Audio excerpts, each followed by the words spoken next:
여러분 오늘 저녁 마음은 어떻습니까?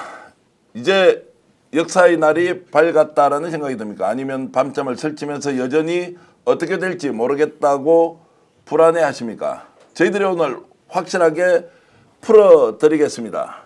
방송 시작하는데 갑자기 카메라 앞을 지나가는 행인이 카메라를 건드려서 제 지금 위치가 이상해졌는데요. 자, 이게 바로 스픽스의 매력이기도 합니다. 조심하시고 오늘 특별하게 이 방송을 위해서 여러분들이 리액션 전문가로서 시청하고 계십니다. 역대 용사들 오늘 제대로 풀어드리겠습니다. 뭐냐? 윤석열과 관련된 파면 어떻게 가고 있는지 가장 정확하게 알 수 있는 곳이다. 그리고 우리가 오늘 그 해답을 분명히 드리겠습니다. 대한민국을 발칵 뒤집어 놓을 역전 용사들 금요일 순서인데요. 누가 나오셨을까요? 놀라지 마십시오. 김문수 더불어민주당 국회의원 오셨습니다. 어서 오십시오.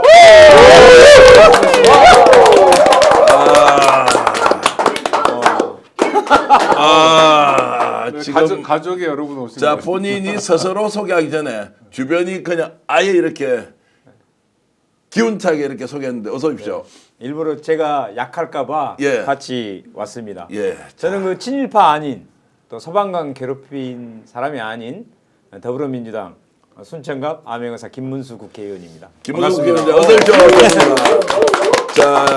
자 국회에서 정진숙 박홍계 의원과 함께 이제 삭발을 하셨는데 자 그 얘기 잠시 후에 짧게 다루기로 하고요. 요즘 인기가 그리고 주가가 상종가 매일 달리고 있어서 큰일 하겠다 싶은 사람인데요. 누굴까요? 김지호 대표. 오창이가 아닙니다. 바로 김지호 대변인 오셨습니다. 어서 오십시오. 자, 대구에서 활동하시다가 요즘은 서울에서 더 유명해지고 있는 강소영 변호사 오셨습니다. 어서 오십시오. 요즘 스픽스 때문에 알아보는 분들 많아지셨죠? 예, 이제 뭐 여기서도 알아보고. 근데 제가 이제 좀 흑화를 했습니다. 화가 예. 나가지고 예. 이제는 고향말로 방송해야겠다. 예. 제가 원래 공중파에서 하던 방송으로 표준어로 자꾸 했었는데 예. 이 감정을 담아내지를 못해요. 예. 제 쌍욕할까봐 일부러 좀 정제했는데 예. 오늘부터는 윤석열이가 다시 빵에 기득하는 날까지 흑화돼 있다. 저는 절대 웃지 않는다. 비웃음만이 내 얼굴에서 허락된다. 자, 하여튼 흑화 모드입니다. 어쨌든 웃기고 계신데 박수 한번 드리겠습니다. 하여튼 웃겨주셔서 고맙습니다. 자, 오창희 인권연대 사무국장님 어서 오십시오. 안녕하세요. 예. 원래 오창희 국장님은요 전화를 하지 않습니까? 여보세요 또는 오창희입니다 이렇게 대답하지 않고요. 고맙습니다 이렇게 네. 뭐 특별히 그렇게 아니, 하시는 고맙잖아요. 잊지 않고 전화해주고 그러니까. 예, 감사합니다. 고맙습니다. 예, 저는 전화가 너무 많이 와서 죽겠는데 하여튼 그래도, 그래도 고맙다 이제 이렇게 생각하겠습니다. 오늘 방송 시작하자마자 이렇게 슈퍼챗을 보내주신 우리 복덩이님도 계신데요. 고맙습니다. 오늘 여러분 방송 지금 어이구 벌써 죄송합니다. 5,000분이 지금 들어오셨는데요. 5,000분 들어. 제가 이게 방송하면서 이렇게 목이 덜 메이는데 네. 오늘 완전히 삭발한 분 앞에서 기가 죽어가지고 아이고. 정말로 자 오늘 여러분 슈퍼챗도 좀 많이 보내주십시오. 국회의원도 후원하고 우리 출연자도 후원 한번 해보겠는데 네. 제대로 한번 달려보겠습니다.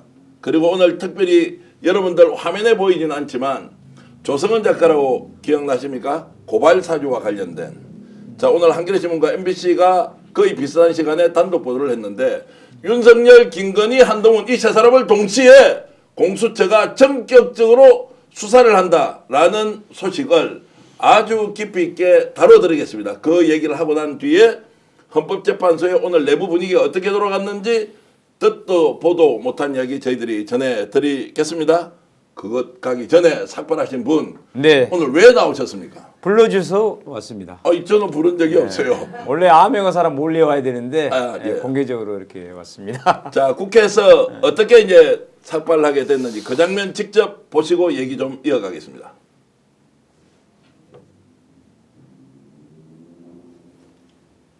자, 저렇게 이제 박홍배 의원이시죠. 비례대표 의원이시고 금융인 출신이고 이분이 정진숙 의원 광주에 지역구를 두고 계시고 네. 자, 지금 이제 화면에 나오는 분이 바로 이제 암행어사 김문수 네. 김문수 맞습니다. 네. 순천갑 지역구 국회의원이신데요. 자, 저렇게 하셨던 이유가 있습니까?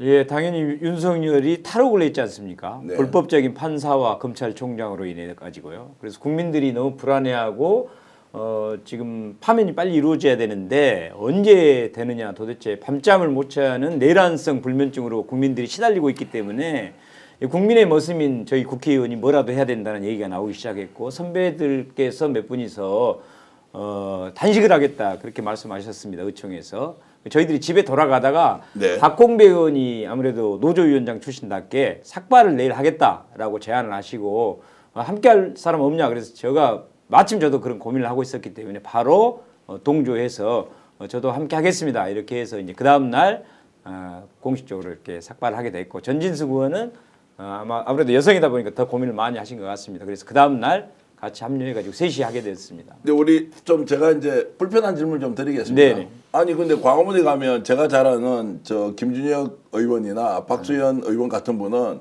밥을 굶고 있지 않습니까? 오히려 머리 깎는 건 좀 쉽지 않습니까? 장단점이 있습니다. 제가 장단점이 보니까 있어요. 대학 다닐 때 단식을 해봤더니 밖에 나가서 투쟁도 해야 되는데 다 누워 있다 보니까 다 그렇게 누워 있는 것이 꼭 좋은 방법인가 싶어가지고 네. 제가 2년 전에 이재명 당대표님 그 단식할 때 저는 동조 단식을 하지 않고 그때도 첫 삭발을 한번 했었거든요. 그때도 윤석열 때문에 하게 되는데 제가 나이 50 넘어가지고 삭발 딱 2번 했거든요. 네. 근데 그게 다 윤석열 때문에 하게 됐는데 이번에도 그래도 빠른 결정을 하고 삭발을 하고 열심히 돌아다니는 것도 좋은 방법이다. 아니, 이렇게 저는 생각을 합니다. 되게 높이 평가하는데 왜냐하면 지금 우라통이 터지잖아요. 지금 네. 막 정말 어떻게 이럴 수가 있냐. 그 지난주 일주일 동안 우리가 겪은 일인데 그럴 때 국회의원들이 막 쇼라도 좋은데 삼보일보라도 하고 네. 단식이라도 하고 농성이라도 하고 무슨 뭐 최고위원회 이런 거 광화문 가서 하고 또 우리 김문수 의원님처럼 삭발이라도 하면 그래 좀 낫죠. 마음이 좀 나아요. 위로 뭐 좀 그래도 이분들이 같이 싸우고 있구나. 이분들이 일꾼 역할을 하고 있구나. 그래서 저는 조금 죄송한데 뭐 삭발하고 단식하는 분들에겐 죄송하지만 그래도 좋았어요. 되게 고맙다는 생각도 들고. 그렇죠. 이 맥락에서 하고 싶은 얘기가 그 순천에서 오셨잖아요. 네. 순천의 천하람. 천하람. 천하람이 네. 지금 뭐 의원들 뭐 나서서 뭐 삭발하고 단식하고 이렇게 지금 양측에서 시위하고 이런 거 다 쓸모없는 짓이다. 그거 뭐 그런다고 해서 재판에 아무 영향 없다 이런 식으로 차분하게 지켜보면 된다. 한가한 얘기를 했거든요. 네. 근데 국장님 말씀하신 대로 뭘 심어야 됩니까? 그럼 아니, 천하람은? 그 국장님 말씀하신 대로 좋은데 안 통했으면 국민들이 화가 나니까 네. 그 마음을 좀 풀어주려고 하는 행동에 의미가 있는 거지 뭐 그걸 무슨 재판에 압박을 가고 그런 거 아니잖아요. 저희들이 재판관이면 재판을 정의롭게 해서 윤석열을 바로 파면시키겠죠. 그러나 그런 권한이 없고 야당으로서 할 수 있는 게 삭발이라도 하자 이렇게 한 거고 이게 국민들이 그걸 또 많이 바라고 있었던 것 같습니다. 제가 이제 21대 국회와 22대 국회 차이가 이런 거예요. 21대 국회는 정말 그 가전 탄압에 단식 투쟁, 막 극단의 단식 투쟁 한 사람이 한 사람뿐이 없었습니다. 이재명 대표 혼자서 20일 가까이 단식 투쟁했고 22대가 되니까 이렇게 그냥 막 젊은 피가 들어와 가지고 단식도 하고 삭발도 하고 그러니까 당원들의 효능감이 높은 거죠. 알겠습니다. 여기까지 마시죠. 네. 지금 계속 잘한다 이렇게 하면 좋겠지만 오늘 달려야 할 일이 많고요. 김윤수 의원 여러분 아시죠? 한덕수 탄핵해야 되는데 갑자기 미국으로 가가지고요. 당윤리에 제소되고 난리 났어요. 지금 댓글로 막 김문수 왜 나왔냐나 이렇게 막 하거든요. 네. 제가 그래서 조사를 좀 해봤습니다. 어떤 일이었는지. 당에 신고하고 나갔고요. 연락 오면 바로 돌아오기로 했는데 정말로 이제 그 아이가 해외에 나가서 지금 교환학생인데 쓰러지고 이런 일이 이제 생기니까 급히 들어가야 돼서 들어가고 하루 만에 나오려고 했는데 갑자기 비행기가 뭐라 그럽니까? 트랜스퍼 하는 거를 뭐라 그러죠? 비행기를 이제 이제 갈아타려면 정시에 이렇게 도착해야 되는데 그 비행기가 2시간 정도 연착되는 바람에 대한항공 비행기를 타고 한국으로 돌아오지를 못해서 6시간 뒤에 왔습니다. 그래서 당윤리에 제소가 됐는데 그거 다 이제 설명이 되고 해명이 되어서 그럼에도 불구하고 본인이 그 시점에 잘못했다라고 하면서 이거 정치 생명 끝이구나라는 생각을 하면서 반성했다. 여러분 우리 박수로서 좀 격려하고 용서해드리면 어떻겠습니까? 그럼에도 다시 한번 예. 국민 여러분께 진심으로 사죄드리고 2배, 3배 더 열심히 하겠습니다. 정말 죄송합니다. 예, 고맙습니다. 자, 갑자기 이거 김문수를 위한 방송으로 가고 있는데 일단 다시 돌아가겠습니다. 네. 자, 고발 사주 문제로 가는데요. 자, 오늘 제가 이제 조성은 작가와 전화 통화를 하면서 야, 이게 무슨 일이냐? 왜 이렇게 됐지? 공수처가 갑자기 윤석열, 김건희, 한동훈 셋을 상대로 수사를 하겠다? 그런데 고발하자마자 그 다음날 바로 배당을 하고 그리고 일주일 뒤에 알려졌다. 이게 뭔지. 그래서 먼저 조성은 작가, 고발 사주의 중심 인물 조성은 작가 얘기 직접 들어보시겠습니다. 오동훈 처장이 굉장히 적극적으로 한다라고 이렇게 해석할 수 있다는. 적극적인 거죠. 완전 적극적인 게 제가 정말 놀랐던 것이 그날 제가 공수처 접수를 하러 간 날도 이미 요즘은 거의 막 공수처에 다 고발이 많이 오다 보니까 뭐 심우정 검찰총장부터 시작해서 사실 이게 지금 사실상 그 공수처에 고발을 담당할 수 있는 그 부장검사가 2분밖에 안 계셔가지고 저도 이제 이 배당까지 한 달 좀 넘게 걸리지 않을까? 파면 오히려 끝나고 이제 배당되지 않을까? 이 생각을 했는데 너무 빨리 배당이 된 거예요. 예, 그래서 이제 그 더군다나 이제 지금까지 공판을 해주셨던 이 검사님, 이제 이대한 부장검사가 있는 수사 3부에 이 사건이 이제 배당이 돼서 이게 그냥 처음부터 수사하는 게 아니라 알고 계신 분들이 이제 수사를 하니까 훨씬 더 빠르고 뭔가 이렇게 집중적으로 수사를 하겠다. 그거를 이제 제가 확인을 한 거죠. 굉장히 놀랐습니다. 자, 대체로 지금 고발사주 사건에 대해서 우리가 좀 알고 있습니까? 모릅니까? 근데 강수영 변호사가 고발사주 사건이 어떤 건지 간단하게 먼저 좀 정리를 해 주시죠. 아주 심플하게 말씀드리면은 2020년도 총선 당시에 네. 생각해 보시면 검찰은 고발이 들어오면은 그런 고발장 보고 수사를 해야 되는데 수사 주체가 내가 봤을 때 요거는 딱 수사하면 각이 나올 것 같아. 검찰이 고발장을 적어가지고 근데 검찰이 고발장을 스스로 접수 못 하잖아요. 그러니까 너희들이 좀 좀 접수해줘. 그렇게 사주를 했다라는 의혹입니다. 네. 고발장을 검찰이 접어서 국민의 그 당시에 미래통합당이 줘가지고 너희들이 알아서 좀 적절하게 좀 접수를 해봐. 그럼 우리가 수사할게. 이건 거의 뭐 기획 수사잖아요. 그런 의혹이고 그게 한동훈 혹은 윤석열이 배후에 있고 김웅 의원이 중심이 돼서 손준성 검사까지 연결이 돼 있다. 자, 연결이 되어 있는 사건이었는데 이제 결국에는 당시 검찰총장이 윤석열이었고 윤석열이 그 당시에 민주당을 죽이기 위해서 김웅 의원을 통해서 야 누구 찍어서 그냥 고발해 라고 했는데 그 당시에 미래통합당이었습니다.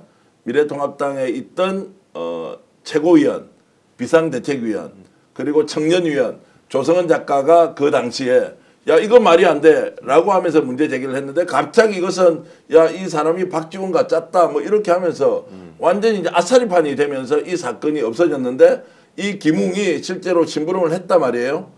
그런데 이 사람이 1심에서는 1년 유죄가 나왔고 법정 구속이 안 됐는데 항소심에서 무죄가 돼버린 거예요. 그래서 조성은 작가가 이것은 아니다. 왜냐하면 그 항소심 재판 결과를 보니까 결국 김웅이 잘못이 아니고 누군가 지휘한 것이 확실히 있구나라고 이제 하면서 했습니다. 자, 그런데 이제 공수처가 저렇게 신속하게 수사를 하는 것 어떻게 해석하면 됩니까? 아니 공수처가 검찰에 당한 일이 많잖아요. 예. 기본적으로 감정도 있을 거고 또 하나는 이 사건이 검찰에서 수사 단계에서부터 마사지가 들어왔어요. 이거는 검찰의 존립 근거를 허물 정도로 엉터리 사건이었거든요. 검찰이 자기들이 고발장을 써가지고 이것을 직접 당시 야당이죠. 야당에 줘서 우리에게 고발장을 다시 주면 우리가 저것들을 해치우겠다. 저것들이 누굽니까? 이를테면 황희도 뭐 유시민 또 뉴스타파 기자들 뭐 이런 거 아닙니까? 이런 사람들 검찰 입장에서 아주 노골적으로 대놓고 정치를 한 거예요. 그런데 그러면 검찰이 늘 자랑하는 게 뭡니까? 동일체 원칙이잖아요. 한 몸이거든요. 그럼 손준성 검사가 이를테면 윤석열 검찰총장 또는 한동훈하고 아무런 교감 없이 이런 일을 저질렀겠냐? 그렇게 보지 않는 거죠. 저는 적어도 최소한 지시를 받았다고 생각합니다. 그런데 그걸 수사해야 될 검찰이 제대로 수사 안 했거든요. 그러니까 사건을 굉장히 축소한 거예요.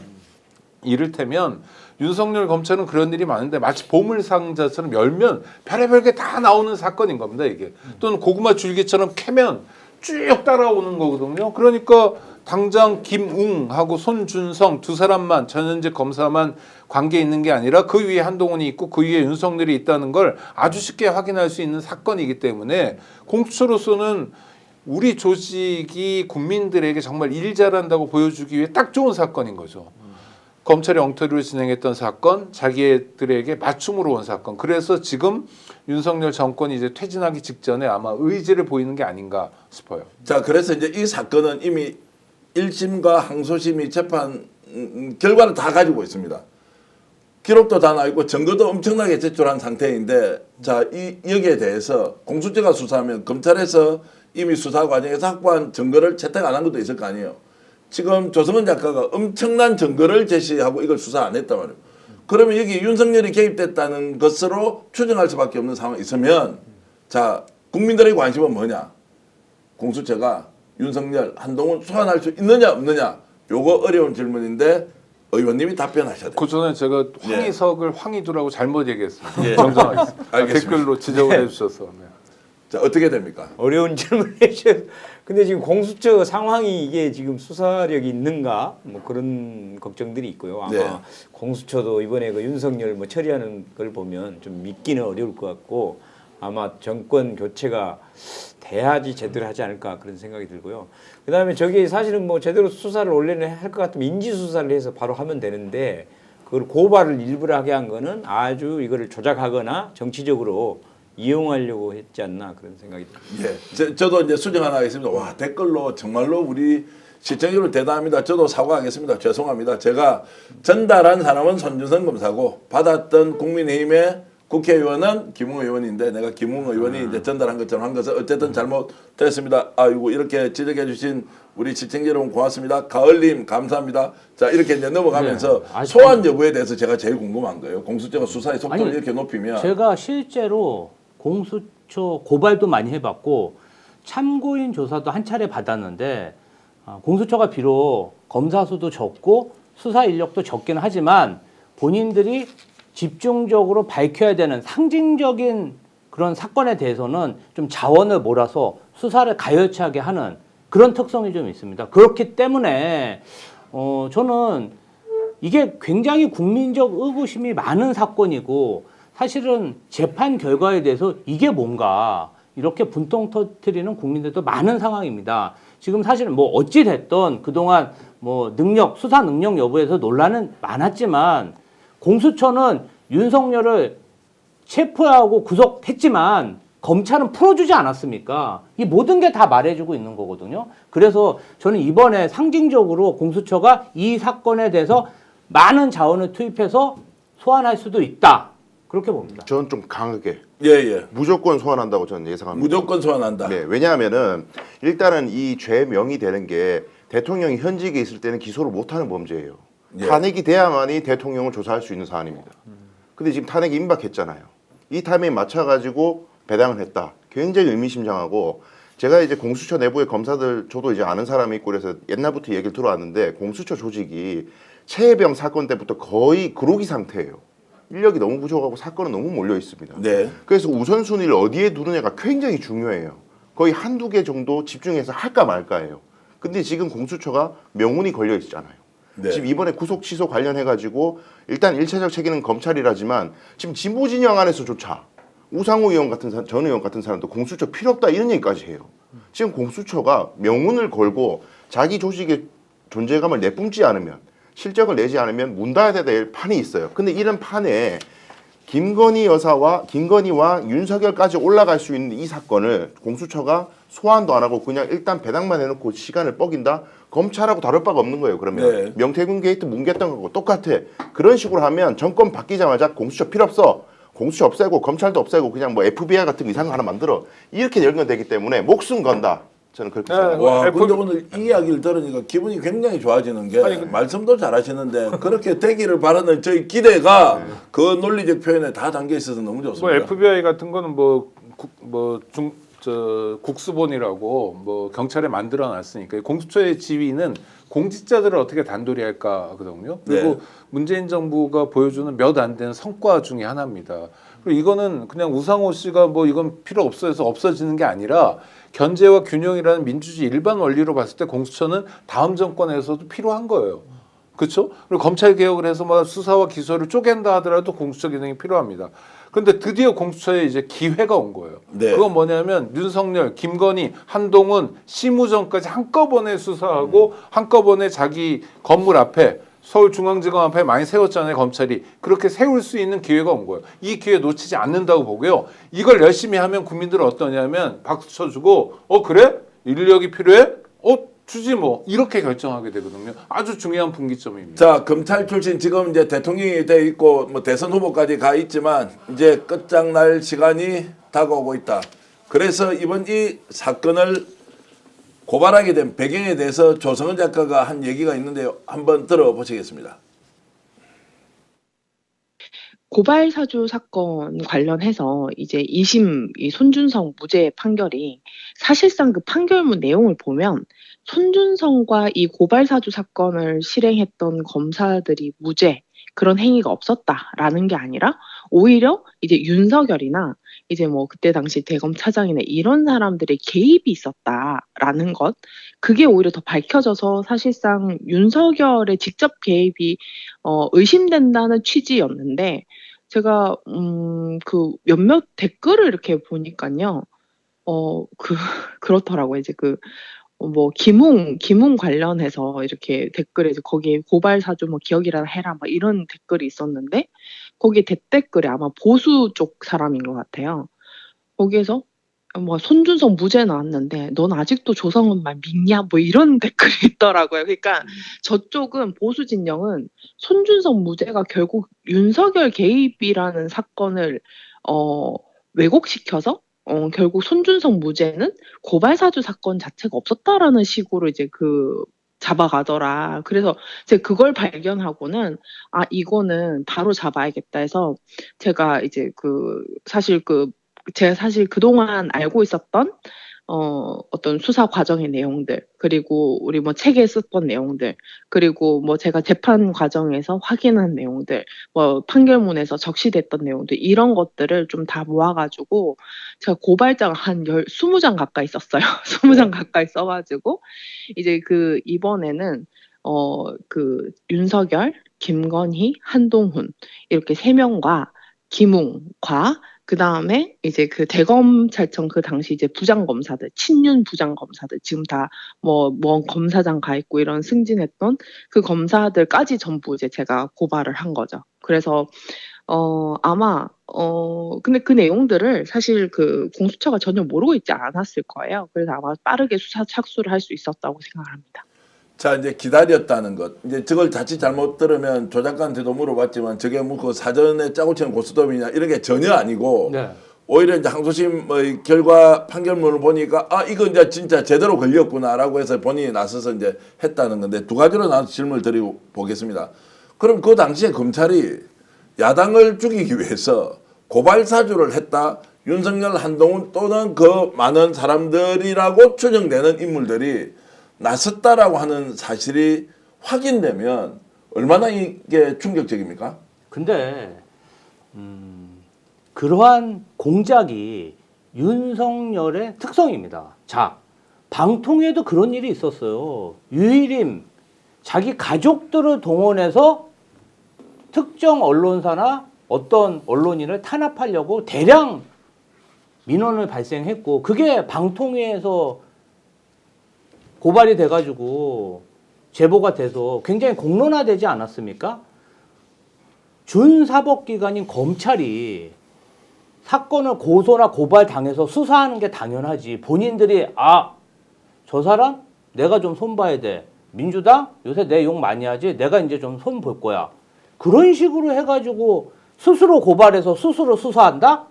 이게 상식적으로 있을 수 있는 일인가요? 저는 윤석열 정권의 그게 특징이다. 그러니까 검찰총장, 검사 시절부터 아마도 밝혀지진 않았지만 그러한 조작 사건들이 많았고 바늘도둑이 소도둑 된다는 말과 같이 점점점 커져서 대통령 된 이후, 검찰총장 된 이후에도 그 못된 버릇을 못 고쳤다고 생각합니다. 저는 심각성을 하나만 이게 왜 심각한지 포인트 잡아야 되는 게 뭐냐면은 고발장 내용이 사실상 윤석열에 대한 의혹의 변호인이 쓴 변론 내용 같아요. 그러니까 김건희는 나쁜 사람 아니야. 윤석열 나쁜 사람 아니야. 김건희 장모 착한 사람이야. 근데 지금 민주당 쪽에서 공격해. 이거 싹 다 나쁜 놈들이야. 언론도 나쁜 놈들이고 이런 내용이거든요. 근데 그게 검찰발이라는 의미는 이때까지 김건희 일가에 대한 수사를 했어야 하는 검찰의 태도가 보이는 거예요. 검찰은 수사할 의지도 없었고 봐줄 생각을 갖고 있었다라는 것이 그 고발장 내용만으로도 입증이 되는 거다. 그래서 이 사건 타고 들어가면 검찰 조직이 무너지는 계기가 될 수도 있어요. 완전히. 어떻게 보십니까? 이제 의원님이 이제 보시기에는 검찰이 저런 식으로 특정 정당 정치인을 죽이기 위해서 고발을 하라고 시켜놓고 걸려들면 다 죽이겠다라고 하는 게 만천하에 저렇게 드러난 것은 처음이라고 저는 생각이 되는데요. 사실은 여태 저런 일들이 어떻게 보면 있었는데 그거를 지금처럼 이렇게 노골적으로 드러나지 않았었던 것이 아닌가. 수십 년간 저렇게 하고 또 권력이 어쩔 때는 빌붙어서 권력을 위해서 하기도 하고 스스로 이제 권력자가 돼가지고 굳이 이 일을 남을 위해서 해줄 필요가 없네. 우리가 제일로 세네 해서 이제 자기들이 하게 된 거라고 보고요. 충분히 저런 일들이 있었다고 봅니다. 이번에도 보면은 뭐 판사도 그렇고 검찰총장마저도 있는 법 저 초등학교 1학년 산수 문제에 나와서도 쉽게 풀 수 있는 저런 시간으로 할 거냐 날짜로 할 거냐까지도 뻔뻔하게 어기면서 저렇게 죄를 저지른 거 보면 이런 정도 일은 얼마든지 저들이 계획했을 것 같다는 생각이 듭니다. 그러니까 검찰이라는 아주 중요한 국가 조직을 윤석열 부부의 안위를 위해서 총동원한 거잖아요.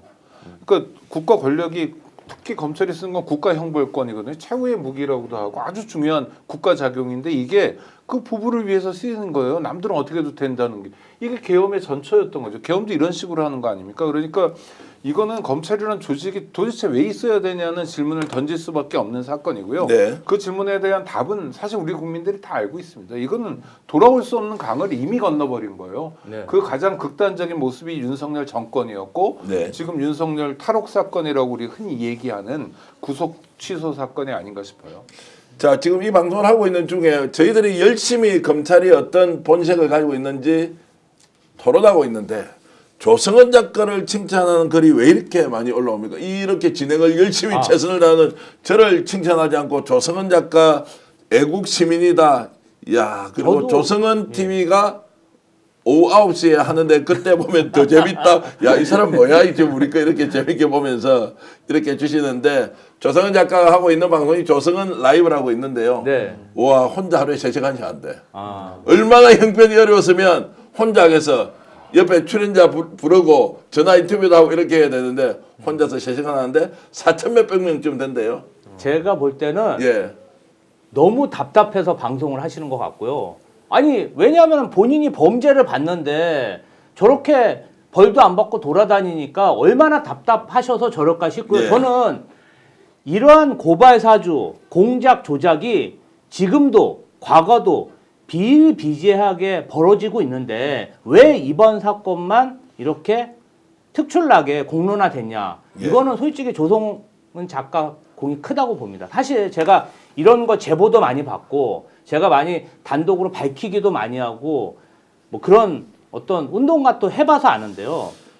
특정한 사건에 대해서 본인이 어쨌든 이런 걸 하다 보면 본인 사생활이나 어떤 일상생활에 지장을 많이 받습니다. 네. 그런데 한 2, 3년간은 다 투자해갖고 계속 공론화하고 노력하고 또 고발하고 저는 그러한 공이 있어서 지금 이 사건이 굉장히 수면 위로 떠오르는 게 아닌가. 그래서 칭찬하는 것 같습니다. 사건이 2000년 봄인데 2020년. 2020년 예. 봄인데 알려진 건 2021년 9월이잖아요. 뉴스버스 보도였고 그게 이미 1년 6개월 정도 경과한 다음이에요. 그 묵혀 있었고 네, 자기들끼리 그렇죠. 숨겼죠. 예. 네네. 그러니까 그게 이제 이 검찰이 관련된 사건이 우리 사회에서 어떻게 소위 알려지고 유통되는가를 보여주는 거고요. 그 다음에 사건 이후에 지금 몇 년이 지났습니까? 5년 이상 지났는데도 이 사건이 종결되지 않고 새로운 국면을 맞는다는 건 검찰이 기본적인 사건 처리 능력도 안 되고 의지도 없다는 걸 다시 확인시켜 주는 거죠. 심우정 검찰총장과 지금 중앙지검장 여러 지금 검찰 수뇌부들이 하는 모습 보십시오. 윤석열 저 불법적으로 지금 풀어줬죠. 거기다가 뭡니까? 지금 그 이유서도 지금 제출하지 않아 가지고 불법을 아예 풀어줬는데 지금 다시 법원에서 결정하면은 재수감 될 수도 있다. 수없이 많은 이야기에 검찰이 하고 있는 모습 무슨 법치 참 어림도 없는 이야기고 공정 정의 어림도 없는 이야기고 그러면 이제 내 같은 놈도 잡혀가면 검찰이 죽여버립니까? 자기 마음대로 죽일 수 있으니까 수사하고 기소하고 그리고 공소 유지할 때 별건으로 가져와서 때리잡고 죽이고 좋다 대한민국 이런 검찰 계속 가져와 할 거냐, 아니면 정권 바꿔놓고 가장 먼저 검찰부터 손을 대야 한다. 검찰개혁위원처럼 활동하시는 우리 오창익 대표님께 질문 하나 드리겠습니다. 저희 이미 2004년에 검경 수사권 조정위원회. 예, 자 그러면 이번에 정권 바뀌면 검찰 조직 어떻게 합니까? 둘레 쪼개입니다. 하나는 그러니까 수사와 기소로 쪼개는데요. 기소는 기소만 전담하는 조직을 만들어야죠. 뭐 기소청 또는 공소청이라고 부르면 될 것 같고요. 수사하는 건 뭐 경찰에서도 하고 있지만 수사기관이 사실 서로 견제하는 것도 괜찮은 모델이라고 생각해요. 그래서 지금 검찰이 자기들이 약간 뻥 같은데 특수수사, 뭐 경제수사는 잘한다니까 잘하는 역량을 가져와서 중대범죄수사청 같은 걸 만들면 되고요. 이런 법률안이나 이런 준비는 사실 민주당 조국혁신당에서 굉장히 많이 돼 있습니다. 논의 많이 했고요. 그다음 구체적인 법률안도 다 나와 있습니다. 요이 땅 하면 바로 출발할 수 있습니다. 아니 그 경제 수사 하려는 거는 재벌들 수사해가지고 나중에 거래하려고 그러는 거 아니에요? 이건이 많아서 하려고 그러는 거 그런데 아닙니까? 경제 수사 같은 경우에 이제 품이 많이 들고 예. 그다음에 인력도 많이 투자해야 되거든요. 투여를 많이 해야 돼요. 그러니까 좀 특별한 수사 기법이 필요하다. 수사를 잘해야 된다라는 건 동의할 수 있어요. 그러면 검찰이 놔두는 게 아니라 전혀 별개의 조직으로 예를 들면 중대범죄수사청 같은 경우에는 국무총리 밑에다 두고 그다음에 공소청 같은 건 법무부 장관의 외청으로 두고 이렇게 완전히 짜게 버리면 한 조직에서 한 사람이 수사하고 기소하고 그래서 둘둘 말아서 자기들 마음대로 처분할 수 있는 일을 막아버릴 수 있는 거죠. 그러니까 수사와 기소를 엄격하게 분리하는 게 검찰 개혁의 가장 중요한 핵심입니다. 나머지는 다 비본질이에요. 그러니까 검찰은 기소만 하게 되는 거죠, 이제. 네. 기소만 하고 수사는 이제 경찰 또는 경찰에서 좀 수준 높게 6대 범죄 방금 경제 뭐 포함해가지고 그거는 중수청 미국의 FBI처럼 이제 고급 수사 기구를 그런데 법무부 산하에 두지 않고 총리 직접 산하로 두거나 행안부에다 두거나 이렇게 그래서 수사와 기소를 분리만 해라도 견제가 엄청 되거든요. 왜냐하면은 수사를 한 다음에 기소를 두 개를 연결해 놓으니까 죄 없는 사람도 무조건 죄를 만들어 자기가 수사를 했으니 무조건 기소를 하다 보니까 이게 조작을 하게 되는데 이걸 분리를 하면 이제 견제를 하게 되죠. 수사해도 올리면 기소를 이렇게 수사한 걸 어떻게 우리가 기소합니까? 해서 그리고 또 기소에 대해서 통제를 하는 거예요. 미국은 대배심이라고 그래서 기소 배심이 있어요. 그러니까 기소 배심도 좀 들어오고 그다음 기소 편의주의라고 우리가 배웠지 않습니까? 검사들 마음대로인데 특정한 사건, 이럴 때 내란 외환부터 해가지고 아주 중요한 사건은 기소 강제주의를 채택하는 거예요. 이건 무조건 기소하게 하는 거예요. 그러면은 검사라는 사람들이 우리는 준사법이야. 준사법이라는 사법이 아닌데 자꾸 사법인 것처럼 까부는 거거든요. 이러면서 기소권 가지고 또 농간을 부리는 걸 또 민주적 통제를 할 수 있는 거죠. 이런 게 다 준비되고 있고요. 그렇게 갈 겁니다. 그런 방향으로. 자 이제 이것 우리 스픽스가 잘하는 것 중에 하나인데요. 여러분들이 처음 듣는 이야기가 정책으로 반영되어서 나올 것이다. 오늘 제가 오창익 대표께 이런 질문을 드린 것은 또 우리 김은수 의원께도 드린 것은 이것이 청사진이다.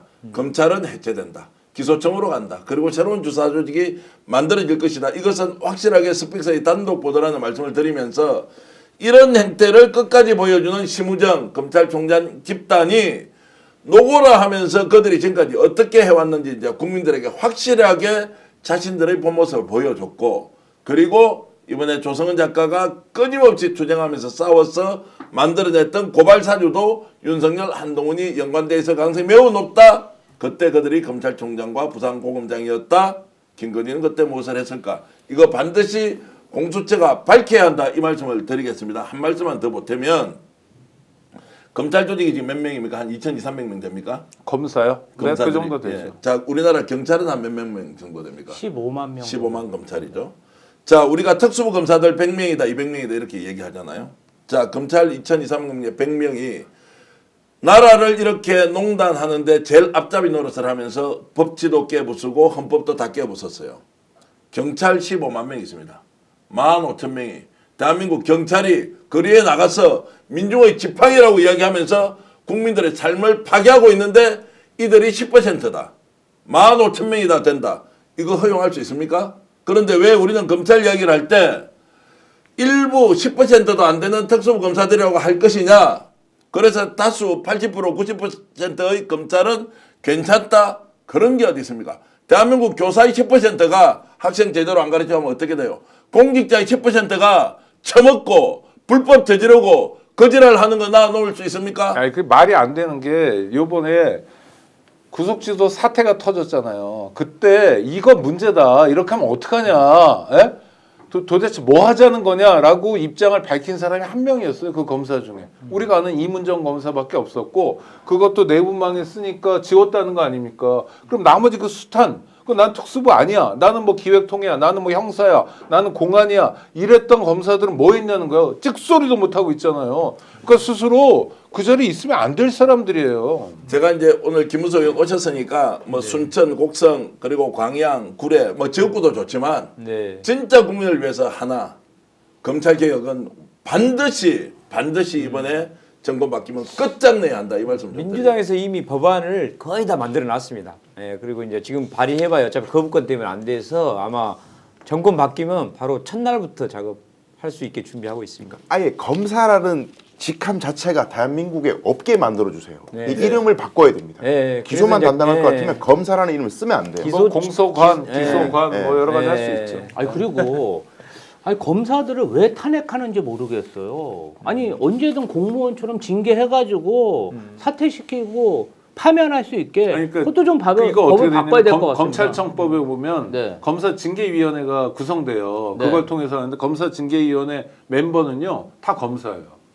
그러니까 절대로 자기들끼리 그러니까 네. 룸사롱에서 뭐 있잖아요. 불기소 세트 이런 거 접대를 받아도 자기들끼리 징계하는 구조가 완전히 없어요. 그러니까 외부인이 들어가야 되거든요. 그러니까 외부인은 법학교수를 해가지고 조금 넣어주고 실제로 멤버 9명인가 구성 중에서 대부분은 검사들인 거예요.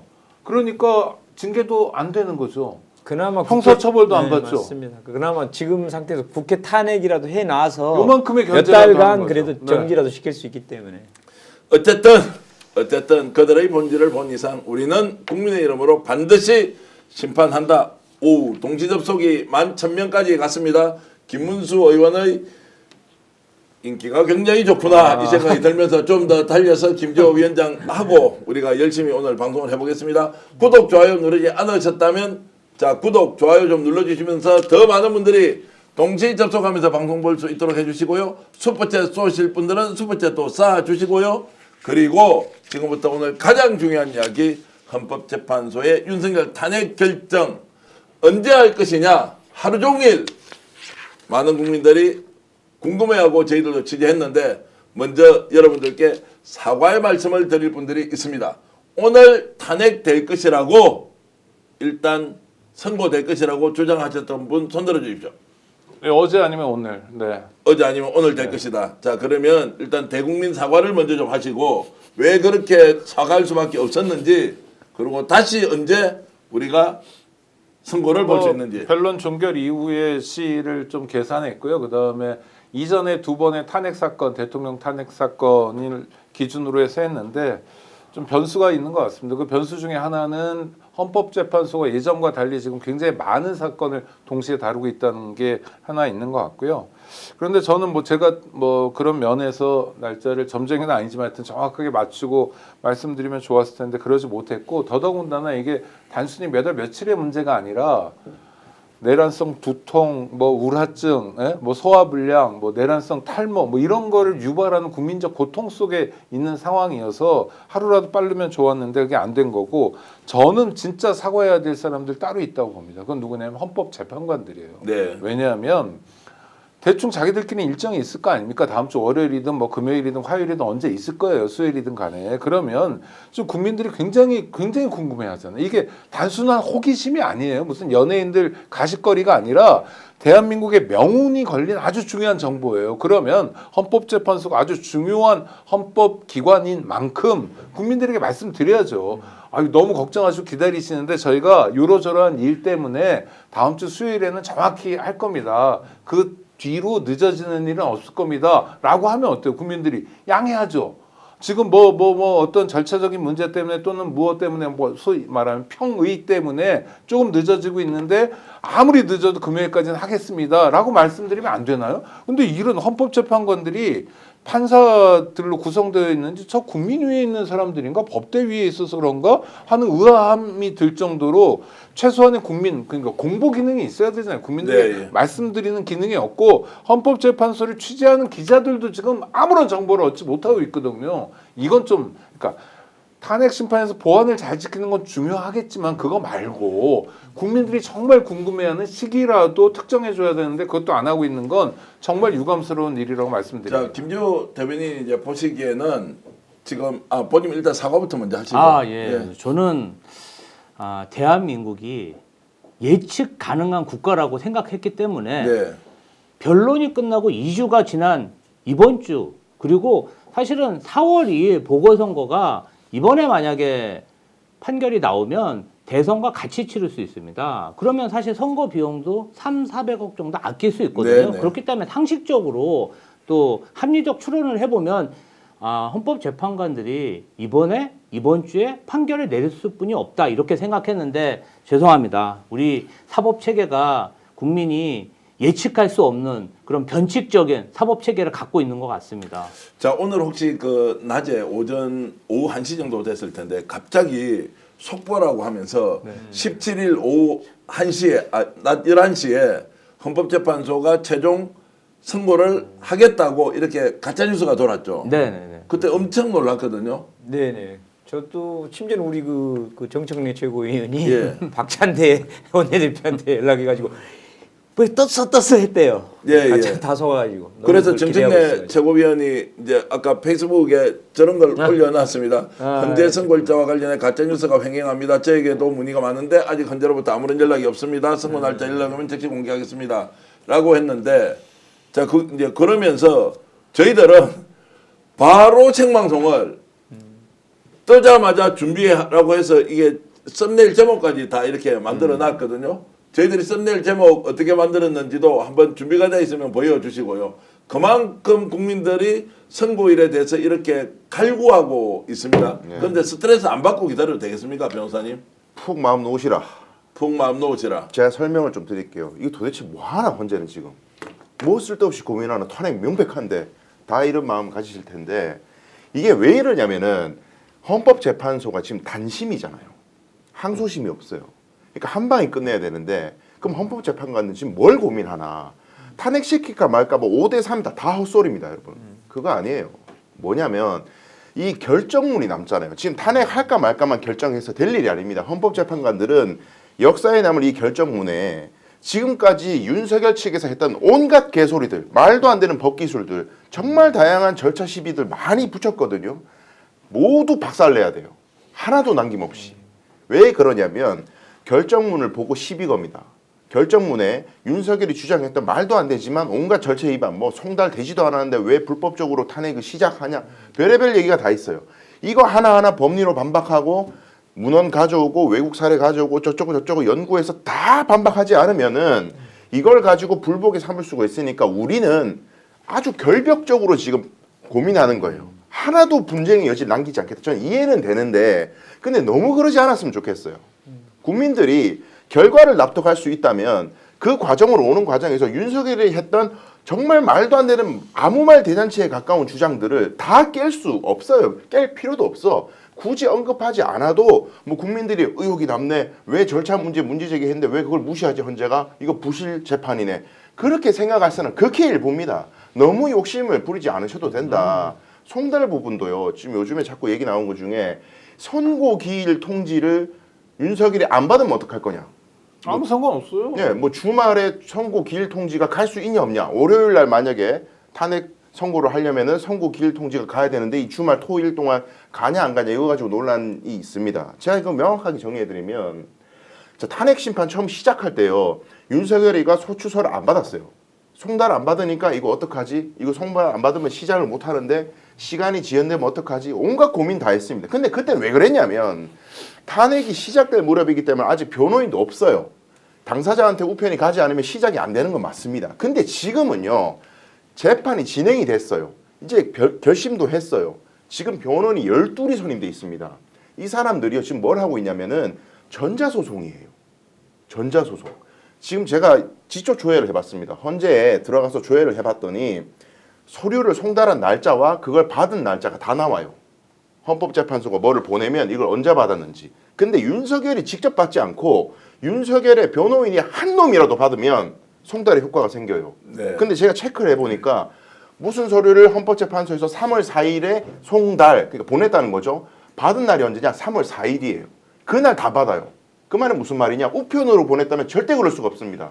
전자로 다 열어본다는 거예요. 그리고 이게 송달이 안 되면 선고를 못 하느냐? 그것도 아닙니다. 법에 그런 규정 없어요. 그래서 즉일, 그러니까 월요일 날 오전에 갑자기 오늘 선고합니다. 이럴 수도 있는 거예요. 근데 헌재에서 헷갈리는 얘기를 했어.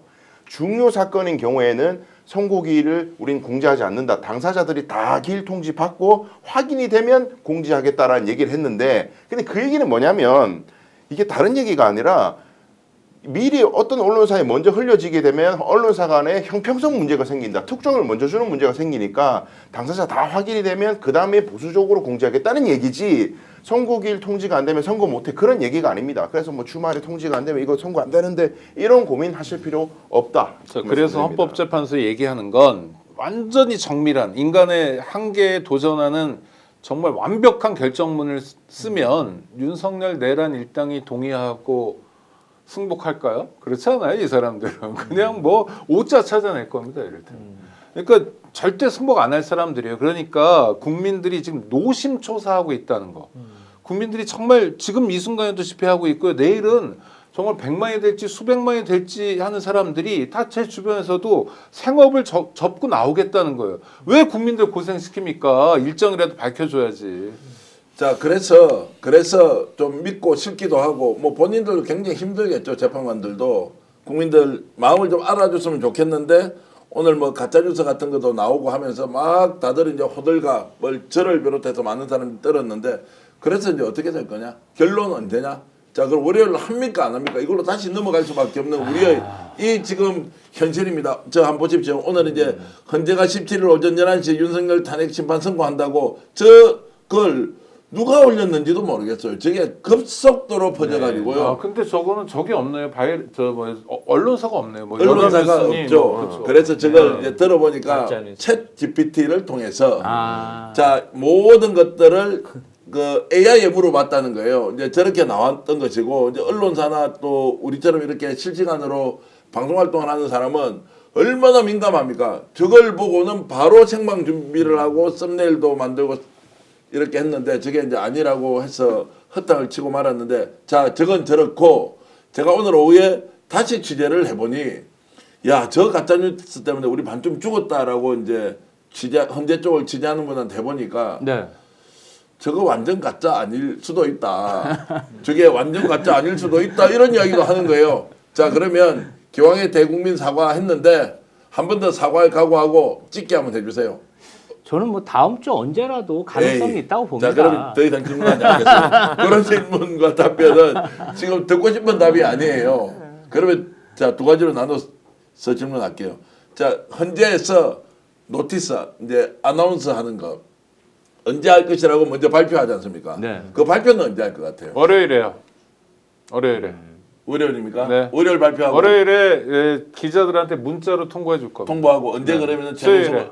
월요일하고 수요일이다. 강소영 변호사는 저는 수요일 통지 금요일 선고. 수요일 통지 금요일 선고. 그렇게 봅니다. 자, 네. 거십시오. 머리도 깎았는데 한번 걸어주시죠. 이거 저희들 함부로 그걸 뭐 이거는 하여간 뭐 아니, 국회의원 국민 한 사람인데 뭐 또 평범한처럼. 수요일 통지 금요일 예. 선거 그러면 하지 이게 않을까. 이제 다음 주에 우리가 다시 만나서 방송할 수 있는데 저는 이렇게 걸겠습니다. 일요일 오후에 공지하고 월요일 날 선고한다. 일요일 오후에 공지하고 월요일 선고한다. 자, 이 순간에 여러분들은 어떤 생각인지 답을 좀 주시고요. 이 방송 스튜디오 안에서 시청 관람하고 있는 한 분은 바로 내가 답이다라고 지금 딱 느낌을 줬습니다. 여러분 어떻습니까? 언제 헌재에서 예고를 하고 실제 선고할 것이냐. 자, 이건데 네 분 다 공의 질문 또 하나 더 드리겠습니다. 8대 0은 끝난 거죠? 네. 네. 8대 0은 끝났습니까? 맞습니다. 그럼요. 그건 끝났습니다. 끝났습니까? 그렇죠. 네. 끝났습니까? 네. 끝났습니까? 1000% 만프로. 예. 1000%는 그럼 100%보다 10배입니까? 예. 무조건. 예. 예. 그래서 지금 김상욱 의원이 만약에 그런 일이 생기면 죽을 때까지 단식하겠다 뭐 이런 말을 한 것도 본인은 재판관들의 속 마음에 들어가 봐서 그렇습니까? 아니면 상황으로 봐서는 100%다라고 확신할 수 있는 겁니까? 근데 이게 재판관들의 정치적 성향이 보수다 진보다 뭐 최근에 그 결정 트렌드가 어떻다 뭐 다른 네, 사건에서 소용없어요. 아무 의미 없어요. 지금 저는 며칠 전에 경북대에서 강연도 했는데 이게 재판관들이요 정치 판결이다 이런 얘기 자꾸 하지만 그게 아니고 쟁점이 5개로 정리가 돼 있고 그 쟁점에 대해서 윤석열 측에서 뭐라고 반박했는가 그리고 그 반박이 탄핵 사유를 무력화할 정도로 설득력이 있는가 이것만 봅니다. 근데 설명이 안 돼요. 제가 입 아프게 맨날 얘기해. 이 5개 중에 해명된 게 아무것도 없어. 국무회도 설명 안 돼. 포고령도 설명 안 돼. 계엄 사유 경고성이래. 쥐 자백했어. 안 돼요, 안 돼. 선관 이제 압수수색 어떻게 해요, 계엄군이. 설명이 안 된다니까. 무조건 인용해요, 이거. 자, 무조건 인용이다. 언제 하느냐? 많은 분들이 댓글 올려주시는데요. 17일 선고 그리고 제 이야기와 정계환 대표 의견에 한 표 당당하게 해경님 주셨고요. 18일 오전 선고 KIM 소천님, 17일 선고 우유님, 성한님은 17일. 그리고 현재는 위법만 본다. 진원님 이렇게 주셨고요. 토요일 발표 월요일 선고 화이트님 야 이렇게 주셨는데 17일 많습니다. 일단 오늘 분위기로 봐서는 제가 시청자들의 마음을 제일 잘 읽고 너무 신중하게 지금 하셔가지고 방송은 원래 보는 사람이 좋도록 하는 것도 매우 중요한 아이, 밸런스를 맞춰야죠. 밸런스를 맞춰. 밸런스가 맞춰야 다른 의견이 있어요. 빨리 생각 바꾸세요. 또 하나 오늘 여론조사 갤럽 조사에서 중요한 대목이 있습니다. 뭐냐면 탄핵 인용, 탄핵이 돼야 된다라는 게 아니다보다 21% 포인트 높아요. 네. 여전히 그렇다는 겁니다. 그러니까 초기에 내란 사태에서보다는 조금 줄었지만 그리고 탄핵이 안 됐으면 좋겠다는 게 좀 올라온 건 사실이에요. 네. 왜냐하면 자기들끼리 결집하는 게 있지만 그래도 21%가 있었고 또 하나 굉장히 중요한 게 기관별 신뢰도를 평가했습니다. 헌법재판소 신뢰가 53%고 못 믿겠다가 38인데 이렇게 보면은 믿는 사람이 별로 없어 보이잖아요. 네. 근데 국가기관은 기본적으로 불신의 대상이거든요. 경찰은 48대 41이고 법원 47대 41. 아주 중요한 거 말씀드리면 검찰 26대 64입니다. 네. 검찰을 신뢰하는 게 26이고 불신한다는 게 64인데 국민들은 헌법재판소를 신뢰한다는 게 53, 불신이 38입니다. 알겠습니다. 이게 답입니다. 대단합니다. 그리고 저도 하나 읽어드리겠습니다. 뒷포텟 사물님께서 정계환의 지지율이 60이다. 이렇게 읽고요. 정계환의 지지율이 60이다. 아, 오늘 뭐 방송에 가장 좋은 댓글입니다. 대선 출마하셔야겠네요. 대선 출마하는데 17일이 굉장히 많고요. 그리고 8대0 월요일 가자. 그리고 일요일 날 저녁에 17일 기대 17일 대세 정계환 일요일 발표해라. 18일은 다른 일정이 있다고 했다. 그래서 이제 18일 날 다른 지금 심리가 열리기 때문에 17일 외에는 다른 날을 현실적으로 잡기가 어렵다는 매우 과학적이고 통계적인 이런 내용을 분석하는 분들의 얘기가 있는데요. 저희들을 또 비판하는 분도 있습니다. 금요일 날 한다면서 왜 안 해? 이러면서 막 욕을 하는데 예, 욕이 배를 따고 들어오지는 않지만 하여튼 죄송합니다. 어쨌든 17일 날 되기를 바라는 평론가들이 매우 많았고 실제로 어제 4대0으로 4대0이 아니죠. 8대0으로 4명에 대한 기각을 하지 않았으면 오히려 금요일 날 했을 수도 있다. 이런 이야기도 있는데요. 금요일은 이상호 기자가 이야기했다. 그리고 이 정도 해도 욕 안 한다고 우리 또 김옥자 스님께서는 이렇게 또 격려를 해주시니까 고맙습니다. 어찌됐든 선고길과 관련해서 이제 월요일 날 대체로 끝이 날 것이다 라고 하고 만약에 월요일 끝 안 나면 일단 저부터 방송 출연 안 하고 지금 수요일 금요일 하시는 분들이 와서 방송 좀 해주시면 고맙겠습니다. 내일 고지하리나 이런 말씀도 이제 주셨는데 어찌됐든 이게 이제 스트레스도 굉장히 지금 높아지지만 다른 한편으로는 의원님 네. 지금 그래도 국민들이 안심은 하고 있죠. 탄핵에 대해서 네. 만에 하나라도 안 파면이 되는 될 거라고 거의 다 하고 있고요. 아까도 네. 길어지는 이유가 우리 변호사님 말씀하셨듯이 어쨌든 이게 역사의 길이 남을 매우 중요한 문장이기 때문에 그 토시라든가 아까 이제 세부적인 사항에서 그래도 이제 보수 진보 나눠있는데 그분들이 이견을 좀 제시하지 않겠느냐. 네. 그래서 그거를 마지막까지 합의를 해서 8대0으로 맞추기 위해서는 두 어떤 언어 단어를 둘 다 인정하는 단어로도 바꾸는 뭐 그 심지어는 뭐 그런 거 아니라고 늦어진다. 그러니까요. 그 저희 네. 의원이 거기서 또 힌트가 하나 필요한 게 그러더라고요. 지금 뭐 국민의힘 의원들이 제일 많은 게 뭡니까? 각하 운동 하잖아요. 각하 운동. 각하돼야 된다고. 각하가 뭔지도 모르는 것들이. 멍청한 게 짝이 없어요. 아니 왜냐하면 제가 오는 길에 하도 궁금해가지고 도대체 뭐 때문에 각하 얘기를 할까? 그 동네 도지사 아닙니까? 그분이? 이철호 아저씨가 페이스북에 올렸잖아요. 그러니까. 각하 운동 하자고.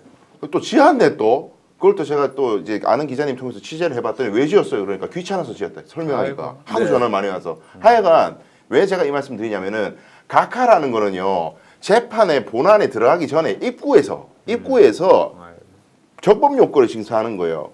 근데 이게 각하된 사례가 하나 있습니다. 탄핵에서. 뭐냐면은 재판관에 대해 저 판사에 대해서 탄핵 심판을 했는데 판사가 그만 퇴직에 pus어요, 중간에. 그럼 파면할 이익이 없죠. 이미 직이 끝났는데. 그래서 각하 이 사례가 있거든요. 윤석열이가 하야하지 않는 이상 각하는 없어요. 근데 제가 궁금해가지고 오는 길에 기차에서 법조인이 정리한 탄핵 사유, 탄핵 각하 사유 이래가지고 글이 엄청 많아 네이버에. 하나하나 제가 다 읽었거든요.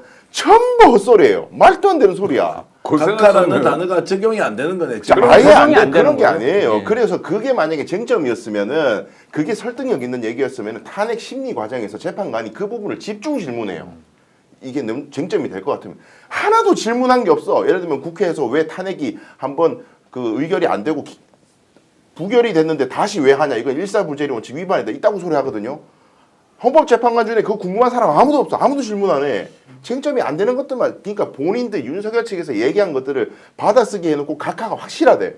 그러니까 하나도 귀담아 들을 게 아니 없습니다. 근데 어제까지 계속 각하를 왜 갑자기 들고 나왔냐고 평론한 사람들이 다 바보들이네. 각하는 적용을 할 수 없는 법적 단어인데. 그렇죠. 그럼요. 게다가 그 심리 근저에는 이 윤석열이 하는 행동이 나쁜 행동이다, 좋은 행동이다 이런 거 따지지 말고 마치 이번에 구속 취소처럼 형식적이고 절차적인 것 때문에 나가리 되는 거 우리 탄핵에서도 한번 해보자. 이런 희망회로 돌리는 거지. 이거 택도 없습니다. 자 오늘 이야기하면서 워낙 많은 분석들 여러분 들으셨기 때문에 저도 제가 새로운 소식은 하나 드려야 할 것 같았어요. 오, 예, 뭔가요?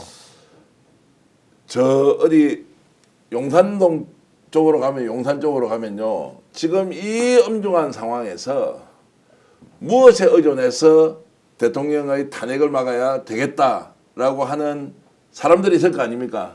지금 뭘 하고 계신지 압니까? 선보나요? 굿하나요? 저기 한번 찾아가 봐라.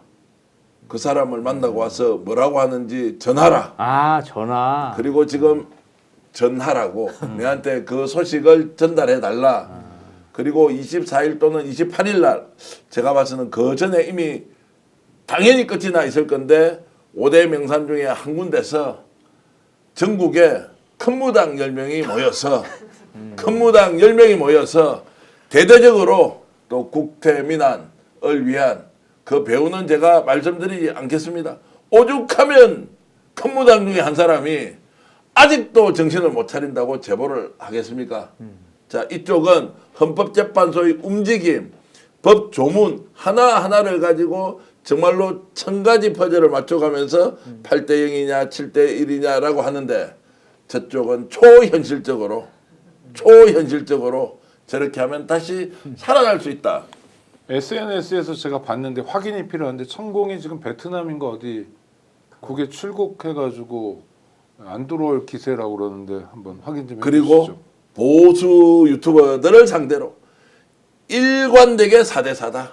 아니 조금 밀렸다. 5대 3이다. 라고 이렇게 알리지 않습니까? 그럼 누군가 알리는 그 내용을 정리할 거 아니에요.